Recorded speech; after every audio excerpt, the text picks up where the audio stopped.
आता हा माणूस अतिशय रिस्की पद्धतीने आता ओव्हरटेक करत होता आणि नशिबाने त्यांनी त्याचे दिवे डिप्पर मध्ये ठेवलेले होते, त्याच्यामुळे आपल्याला त्रास नाही झाला मित्रांनो। मंडळी, आतापर्यंत 4-1 लाख किलोमीटर तरी मी सहज गाडी चालवलेली असेल आणि त्याच्यातला कमीत कमी 1 ते 1.5 लाख किलोमीटर तरी मी रात्री गाडी चालवली आणि माझ्या नाईट ड्रायव्हिंगच्या ह्याच एक्सपिरियन्सचा तुम्हाला मी आता फायदा करून देण्याचा प्रयत्न करणार आहे। काही टेक्निक शिकवणार आहे, काही टिप्स आणि ट्रिक्स देणार आहे आणि रात्री गाडी कशी चालवायची आहे हे तुम्हाला सांगणार आहे। त्यातला पहिला व्हिडिओ आज आपण बनवतोय आणि सर्वात महत्वाचा विषय कव्हर करतोय, ते म्हणजे समोरून जेव्हा ट्रॅफिकचे एकदम प्रखर दिवे आपल्या डोळ्यावरती पडतात तेव्हा एक नैसर्गिकरित्या अंधारी येते। तर अशा परिस्थितीत आपल्याला गाडी कशी चालवायची, हे अवॉइड कसं करायचंय आणि रस्त्याचा रात्री अंदाज कसा घ्यायचा आहे, तर हा व्हिडिओ फार महत्वाचा आहे मित्रांनो। शेअर करा, सेव्ह करा आणि अगदी शेवटपर्यंत बघा, जरा सुद्धा स्किप करू नका। तुम्ही नवीन ड्रायव्हर असाल किंवा एक्सपिरियन्स ड्रायव्हर असाल, आजच्या व्हिडिओमध्ये मी तुमचं खूप खूप स्वागत करतो। चला तर मग।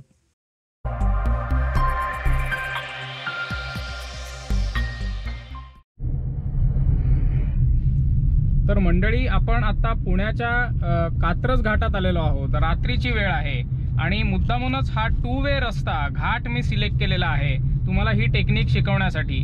कारण अशा प्रकारच्या 2 वे रस्त्यावरती जिकडे डिवायडर नाहीये तिकडे समोरच्या गाड्यांच्या दिव्यांचा मॅक्सिमम आपल्याला त्रास होत असतो आणि ह्या रस्त्यावरती तुम्हाला मी ती टेक्निक आता शिकवणार आहे की कशा पद्धतीने आपल्याला याला सामोरं जायचंय आणि कमीत कमी त्रास होऊन द्यायचा आहे समोरच्या गाड्यांच्या दिव्यांचा। मित्रांनो, तुम्ही बघू शकता की समोरून कंटिन्युअसली गाड्यांचा फ्लो चालू आहे आणि सगळे जवळपास गाड्या हाय बीम मध्ये चालवत आहेत। मग त्या बसेस असतील, 2 व्हीलर असतील, गाड्या असतील, काही असेल। तर अशा ट्रॅफिकच्या जेव्हा आपण सामोरे जातो तेव्हा सर्वप्रथम आपल्याला काय करायचंय की आता तुम्ही बघू शकता की समोरून एक गाडी येते, त्यांनी हाय बीम ठेवलेला आहे। तर मी पहिल्यांदा काय करणार की मी अप्पर डिप्पर करणार आणि त्याला एक रिक्वेस्ट करणार की तू तुझ्या दिव्यांचा मला त्रास होतोय, तू तुझा हाय बीम कमी कर, डिप्पर मध्ये गाडी चालव। आणि 80% वेळेला मित्रांनो लोक करतच नाहीत, पण काही 20% चांगली लोक आजही भारतात मी म्हणतो आहेत की जी कॉपरेट करतात आणि डिप्पर करतात। आता त्यांनी डिप्पर केला तर काही प्रॉब्लेमच नाही। आता ह्या तुम्ही बघितलं तर ह्या टेम्पोवाल्याने आता डिप्पर ठेवलेला आहे, पण जर त्यांनी नाही डिप्पर केला तर मग मात्र आपल्याला ह्या दिव्यांचा खूप त्रास होत असतो। पण आता रस्त्याचा अंदाज कसा घ्यायचा आणि अंधारी मुळात कशी येऊन नाही द्यायची हे मी तुम्हाला सांगतो। तर बरीच लोक ही चूक अशी सर्वात मोठी करतात की समोरून येणारी जी गाडी आहे त्या गाडीच्या दिव्यांकडे बघत बसतात, त्या गाडीकडे बघत बसतात, त्या गाडीचा अंदाज घेण्यासाठी कंटिन्युअसली।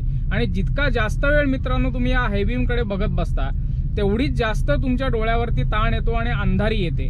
तर म्हणून आपल्याला काय करायचं आहे की समोरून जी गाडी येते ती थोडीशी लांब अंतरावरती असतानाच आपल्याला त्यांच्या पोझिशनचा अंदाज घ्यायचा आहे आणि मग मात्र आपल्याला त्या गाडीच्या दिव्यांकडे बघायचं नाहीये।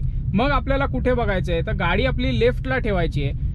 त्यांनी जर लो बीम केलेलं नसलं तर आपण स्वतः हाय बीम करायचं आहे, म्हणजे आपण स्वतः अप्पर करायचं आहे। गाडी लेफ्टला ठेवायची आहे आणि लेफ्ट साईडची जी बॉर्डर आहे तुम्ही बघू शकता की रस्त्याला आता बॉर्डर मार्क्ड आहे, रिफ्लेक्टर लावलेले आहेत।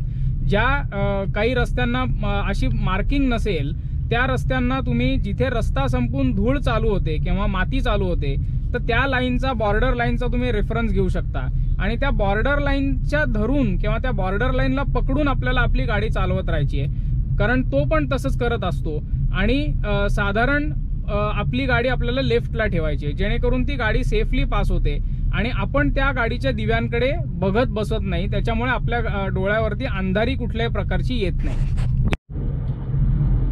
अजून एक ही बस येते, ह्याचेही हाय बीम आहे। समोरच्या सर्व ट्रॅफिकचा आता हाय बीम आहे।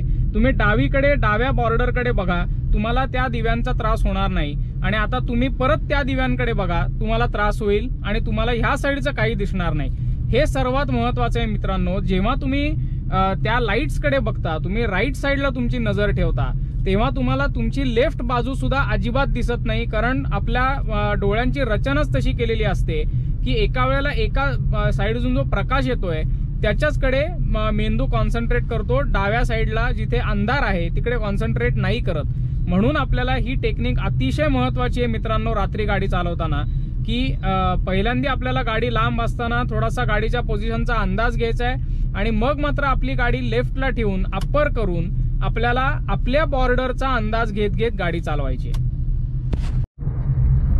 मित्रांनो आता समोरच्या गाडीचा हाय बीम आहे, आपण रिक्वेस्ट करतोय त्याला, त्यांनी आता केला सुद्धा. तुम्ही बघितलं तर हा त्या 20% मधला होता, त्यांनी आपल्याला कॉपरेट केलं, डिप्पर केला. मित्रांनो आता कुठलीही ट्रॅफिक नाहीये घाटामध्ये आणि त्याच्यामुळे इतर गाड्यांचा उजेड नसल्यामुळे आपल्याला अप्परच ठेवायचा आहे, जेणेकरून आपल्याला आपल्या समोरचा जो रस्ता आहे तो व्यवस्थित दिसेल. आता तुम्ही बघितलं तर रस्त्यामध्ये पूर्ण काळोख आहे, त्यामुळे मला जास्तीत जास्त लांबपर्यंत रस्ता दिसण्याची आवश्यकता आहे. आता समोर टू व्हीलर वाला आहे, आपण डिप्पर केला जेणेकरून आपल्या दिव्यांचा त्याला त्रास होणार नाही. ह्या माणसाने आता डिप्पर ठेवलेला आहे, परत आपण अप्पर करू जेणेकरून आपल्याला व्यवस्थित दिसेल समोरच्या आपल्या समोर जे अडथळे आहेत, आपल्या समोरचा जो रस्ता आहे तो आपल्याला व्यवस्थित दिसेल. मित्रांनो आता मात्र आपण एका मोठ्या हायवेवरती आलेलो आहोत, 3 लेन हायवेवरती आलेलो आहोत. मध्ये डिवायडर आहे, बऱ्याचदा झाडं लावलेली असतात, त्याच्यामुळे समोरची जी ट्रॅफिक असते त्यांच्या दिव्यांचा आपल्याला अशा प्रकारच्या रस्त्यांवरती कमीत कमी त्रास होतो. आणि म्हणूनच मी तुम्हाला असा सल्ला देईन की लांबचा जो तुम्ही प्रवास रात्री करणार असाल तर शक्यतो अशा प्रकारच्या रस्त्यांवरनं तो प्लॅन करा, 2 वे रस्त्यावरनं करू नका, जेणेकरून तुम्हाला डोळ्यांवरती ताण कमीत कमी येईल समोरच्या गाड्यांचा. मित्रांनो अशा प्रकारच्या रस्त्यावरती आपण जेव्हा गाडी चालवतो तेव्हा समोरच्या दिव्यांचा जरी त्रास होत नसला तरी मागून येणारी जी ट्रॅफिक आहे त्यांच्या गाड्यांचे जे दिवे आहेत ते आपल्या ह्या आरशात पडतात, ह्या तिन्ही आरशात पडतात आणि ते आपल्या डोळ्यांना त्रास देतात. तर ह्याच्यापासून वाचण्यासाठी आता तुम्ही बघू शकता की मागून खूप ट्रॅफिक आहे, एक कुठली तरी फार पॉवरफुल दिवे असलेली गाडी आपल्या मागे आहे, तर त्यांनी कम्प्लिटली माझ्या डोळ्यावरती आता अतिशय ताण येईल जर मी anti glare rear view mirror वापरला नाही तर, अँटी ग्लेअर फंक्शन जे आहे ते वापरलं नाही तर. आत्ता आपण नॉर्मल मिरर आहे, मी आता अँटी ग्लेअर तुम्हाला करून दाखवतो. आता मी अँटी ग्लेअर केला, तुम्ही बघा की कुठल्याही प्रकारचा त्रास आता तुम्हाला त्या दिव्यांचा होणार नाही. तुम्ही या मिररकडे कॉन्सन्ट्रेट करा मित्रांनो. आता तुम्ही बघितलं तर त्या मागे तीच गाडी असून सुद्धा आपल्याला काही त्रास होत नाहीये. मी आता परत नॉर्मल मिरर करतो, तुम्हाला लगेच त्रास होईल. मी आज युट्यूबच्या माध्यमातून सगळ्या व्ह्युअर्सना खूप खूप कळकळीची एक विनंती करतो की गरज नसताना प्लीज अप्परमध्ये गाडी चालवू नका. यांनी समोरून येणाऱ्या ड्रायव्हर्सला खूप त्रास होतो, त्यांच्या डोळ्यावरती ताण होतो आणि यांनी ऍक्सिडेंट्सचं प्रमाणही आज भारतात खूप आहे. तर कृपया असं करू नका, गरज असतानाच फक्त अप्पर लावा, नाहीतर गाडी शक्यतो रात्री डिप्परमध्येच चालवा, यांनी सगळ्यांचाच फायदा होईल. तर आजचा व्हिडिओ तुम्हाला कसा वाटला हे कॉमेंट्समध्ये जरूर सांगा. आवडला तर लाईक करा, आपल्या मित्रमंडळींबरोबर शेअर करा. भेटूया पुढच्या गुरुवारी. Kiran Abhyankar from the right drive Marathi signing off. धन्यवाद.